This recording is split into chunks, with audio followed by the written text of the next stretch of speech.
Hello students, welcome back to my channel. Students, class 11th के hydrocarbon chapter में हम alkene topic पढ़ रहे हैं। एल्कीन जिन्हें हम अनसेचुरेटेड कंपाउंड भी कहते हैं, ठीक है, जहाँ पर कार्बन और कार्बन के बीच में दो बंध होते हैं, एक सिग्मा बंध और एक पाई बंध। पाई बंध कैसा होता है जानते हैं, बहुत ज़्यादा विक होता है, आसानी से टूट सकता है और टूट करके यहाँ पर इनकी कार्बन की वैलेंसीज जब फ्री हो जाती है तब कोई भी कंपाउंड आकर के जुड़ सकता है। या कहने का मतलब ये है कि एल्कीन या एल्काइन बहुत ही आसानी से एडिशन रिएक्शन देते हैं, ठीक है। उन्हीं रिएक्शंस में हम यहाँ पर एक रिएक्शन की बात कर रहे हैं, वो है H2SO4 का समायोजन, ठीक है। हम टॉपिक पढ़ रहे हैं एल्कीन का और यहाँ पर हम देख रहे हैं एल्कीन के केमिकल रिएक्शंस, ठीक है। कुछ रिएक्शंस हमने पिछले वीडियो में कवर की थी, आज हम कुछ नई रिएक्शंस देखेंगे। H2SO4 के समायोजन में यदि हम H2SO4 का नाम हम क्या लिखते हैं, सल्फ्यूरिक एसिड कहते हैं हम इसे। इस तरह से इसकी स्ट्रक्चर हमने ओपन करके लिखा है। यहाँ पर सेंटर में आप एस लिखें और इस एस से ऑक्सीजन जुड़ा हुआ रहता है, चारों ऑक्सीजन इस एस से जुड़ा हुआ रहता है, ठीक है। अब यहाँ पर देखें ऑक्सीजन, इन दो ऑक्सीजन की यदि बात करते हैं तो ऑक्सीजन की ऑक्सीडेशन स्टेट कितनी होती है, संयोजकता कितनी होती है, 2 होती है। तो यहाँ पर ये 2 बॉन्ड से जुड़ा हुआ है ऑक्सीजन सल्फर से, ये भी ऑक्सीजन 2 बॉन्ड से जुड़ा हुआ है सल्फर से। अब यहाँ पर ये ऑक्सीजन और ये ऑक्सीजन सिंगल बॉन्ड से जुड़ा हुआ है, ठीक है। और इनकी बची हुई एक एक संयोजकता इन हाइड्रोजन से कंप्लीट सेचुरेटेड है। तो इस तरह से हमने H2SO4 का स्ट्रक्चर ओपन करके लिखा है समझाने के हिसाब से, ठीक है। अब हमने यहाँ पर कोई एक एल्कीन ले लिया है, सपोज हमने यहाँ एक एल्कीन कौन सा लिया है, एथीन लिया है हमने, ठीक है। एथीन जिनमें कि सफिक्स हम इन लगाते हैं, ठीक है। कार्बन और कार्बन के बीच में डबल बॉन्ड है और 2 कार्बन है, तो 2 कार्बन को एथीन कहते हैं। अब जब इसका समायोजन होता है, ठीक है, एडिशन होता है, तब क्या होता है, यहाँ का जो एक H है, ठीक है, ये H इस कार्बन पर जाकर के जुड़ जाता है, तो ये किस में बदल जाता है, CH3 में बदल जाता है। अब यहाँ पर देखें, ये H जब यहाँ पर जुड़ा है तो ये पहले CH2 था, ये CH3 में कन्वर्ट हो जाता है। अब देखें यहाँ जब ये हाइड्रोजन यहाँ से रिमूव हो जाता है तब ये ऑक्सीजन इस कार्बन से जाकर के जुड़ जाती है। कब जुड़ेगी, पहले तो ये बॉन्ड टूटेगा, ठीक है, पहले ये बॉन्ड टूटेगा तब जाकर के ये हाइड्रोजन इस कार्बन से जाकर के जुड़ेगी और फिर इनके जुड़ने के बाद में ये ऑक्सीजन इस कार्बन के साथ बंध बनाएगी। तो इस तरह से ये स्ट्रक्चर पूरा आकर के जुड़ जाएगा यहाँ पर, ठीक है। तो इस तरह से हम इसे शॉर्ट में ऐसे भी लिख सकते हैं C2H5HSO4, ठीक है। यहाँ का एक H जो था इस कार्बन से जुड़ गया है, ठीक है। तो इस तरह से जो H2SO4 था वो कंप्लीटली पूरी तरह से इस एथीन में जाके जुड़ गया है, उसका समायोजन हो गया है। तो यहाँ पर जो हमें कंपाउंड प्राप्त होता है या प्रोडक्ट प्राप्त होता है, इसे कहते हैं इथाइल हाइड्रोजन सल्फेट, ठीक है। इस C2H5 को हम क्या कहते हैं, इथाइल, ये हाइड्रोजन, और SO4 ग्रुप कौन सा है, सल्फेट को रिप्रेजेंट करता है, तो ये होता है इथाइल हाइड्रोजन सल्फेट, ठीक है। तो ये एक रिएक्शन हाइड्रोजन सल्फेट या सल्फ्यूरिक एसिड का समायोजन। इसी तरह से एक और अभिक्रिया है, वह है जल H2O का समायोजन या संयोजन, ठीक है। हम एल्कीन की रिएक्शन देख रहे हैं, तो हमने कोई भी एक एल्कीन ले लिया है, सपोज हमने ये लिया है ब्यूटीन, ठीक है। ब्यूटीन लिया है क्योंकि 4 कार्बन है, या आप इसे दूसरा नाम भी लिख सकते हैं, ठीक है। कैसे लिखेंगे, यहाँ से आप काउंट करें 1 2 3, 2 नंबर पे मिथाइल ग्रुप जुड़ा हुआ है, तो आप इसे लिखेंगे 2 मिथाइल 1 प्रोपीन, क्योंकि पहले नंबर कार्बन पे डबल बॉन्ड जुड़ा हुआ है। या आप सिंपल वे में ब्यूटीन भी लिख सकते हैं। यहाँ पर हम इसकी रिएक्शन H2O के साथ करवा रहे हैं, ठीक है। ये H2O कम्प्लीटली इस ब्यूटीन में जाकर के ऐड होगा, लेकिन कब होगा, जब हम प्रेजेंस लेंगे किसी एसिड की, H+ मतलब कि कोई एसिड हमने लिया है, ठीक है। यदि H2O को हम इस तरह से लिखें तो लिख सकते हैं हम HOH के रूप में। अच्छा, ये दोनों रिएक्शन से हैं, ये मार्कोनिकॉफ नियम के अनुसार होती है, ठीक है। मार्कोनिकॉफ नियम हमने पढ़ा है, जिसमें कि कोई भी जो हमने कंपाउंड लिया है या टेकिंग रिएजेंट जो है, उसका ऋणात्मक भाग उस कार्बन पर जाकर के जुड़ता है जहाँ पर हाइड्रोजन का नंबर सबसे कम होता है, ठीक है। अब यदि हम इनकी बात करते हैं तो ये तो H+ होता है और OH नेगेटिव होता है, ठीक है। तो ये OH नेगेटिव इस कार्बन पे जाके जुड़ेगा मार्कोनिकॉफ नियम के अनुसार, ठीक है। तो इस तरह से देखें, इस कार्बन पे जाके ये OH ग्रुप जुड़ा है और H+ आयन जो है वो इस कार्बन से जाकर के जुड़ेगा। कब जुड़ेगा? जब यहाँ कार्बन और कार्बन के बीच का जो दो बंध है उसमें से एक बंध जब टूटेगा तब दोनों कार्बन की एक एक संयोजकताएं मुक्त हो जाएंगी। इन मुक्त संयोजकताओं से OH और H+ आयन जाकर के जुड़ेगा। OH आयन जो है वो सेकंड नंबर के कार्बन पर जाकर जुड़ेगा और H+ आयन इस फर्स्ट नंबर के कार्बन पर जाकर के जुड़ेगा, ठीक है। तो इस तरह से हमें यहाँ पर भी एक एडिशन रिएक्शन मिल रही है, H2O का समायोजन या संयोजन हुआ है। तो इस तरह से हमें ये कंपाउंड प्राप्त होता है। अब इस कंपाउंड का आप किस तरह से नाम कैसे लिखेंगे, इसे आप काउंट कर लें, 1 2 3। अब दूसरे नंबर पे तो क्या जुड़ा हुआ है? मिथाइल ग्रुप जुड़ा हुआ है, ठीक है। और OH ग्रुप भी जुड़ा हुआ है। OH अल्कोहल को रिप्रेजेंट करता है और अल्कोहल के लिए हम सफिक्स क्या लगाते हैं? ऑल लगाते हैं IUPAC नॉमेनक्लेचर में, ठीक है। तो इसका नाम किस तरह से लिखेंगे? 2 मिथाइल, ठीक, 2 मिथाइल। 3 कार्बन को हम क्या कहते हैं? प्रोपेन। तो हमने लिखा प्रोपेन 1 ऑल, सॉरी यहाँ पर आएगा 2 ऑल क्योंकि ये सेकंड नंबर कार्बन पे जुड़ा हुआ है अल्कोहलिक ग्रुप, तो इसे लिखेंगे 2 ऑल, ठीक है। तो ये रिएक्शन होती है। स्टूडेंट्स, एल्कीन की नेक्स्ट केमिकल रिएक्शन है ऑक्सीडेशन या ऑक्सीकरण। ऑक्सीकरण का हम सीधे से अर्थ निकालें तो ऑक्सीजन का ऐड होना या ऑक्सीकरण कहलाता है, ठीक है। यहाँ पर हम एक एल्कीन हमारे पास यहाँ पर ऑक्सीकरण की 3 अलग अलग रिएक्शंस हैं। यहाँ पर हमने जो कंडीशंस लिए हैं वो अलग अलग है, इसलिए हमें यहाँ कुछ अलग अलग कंपाउंड प्राप्त होते हैं, ठीक है।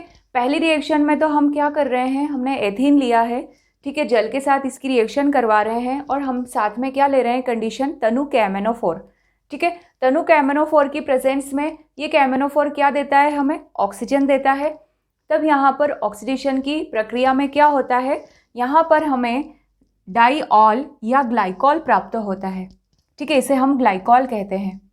किस तरह से? यदि हम इसे H2O को हम HOH लिखें, ठीक है, तो यहाँ पर क्या होता है? एक H एक कार्बन पर चले जाता है और OH ग्रुप किसी दूसरे कार्बन पर जा कर के जुड़ता है और एक ऑक्सीजन जो है, हम चूंकि ऑक्सीडेशन की रिएक्शन पढ़ रहे हैं तो ये एक ऑक्सीजन के एक कार्बन के साथ जा कर के बंध बना लेता है, ठीक है। तो इस तरह से हमें प्रत्येक कार्बन पर 2 OH ग्रुप मिलते हैं, हमें ऐसा एक कंपाउंड प्राप्त होता है और इस कंपाउंड को हम डाईऑल कहते हैं या ग्लाइकॉल कहते हैं। तो इसका नाम होता है इथेन 1 2, मतलब पहले और दूसरे कार्बन पर अल्कोहल ग्रुप जुड़ा है तो इसे लिखेंगे 1 2 डाईऑल।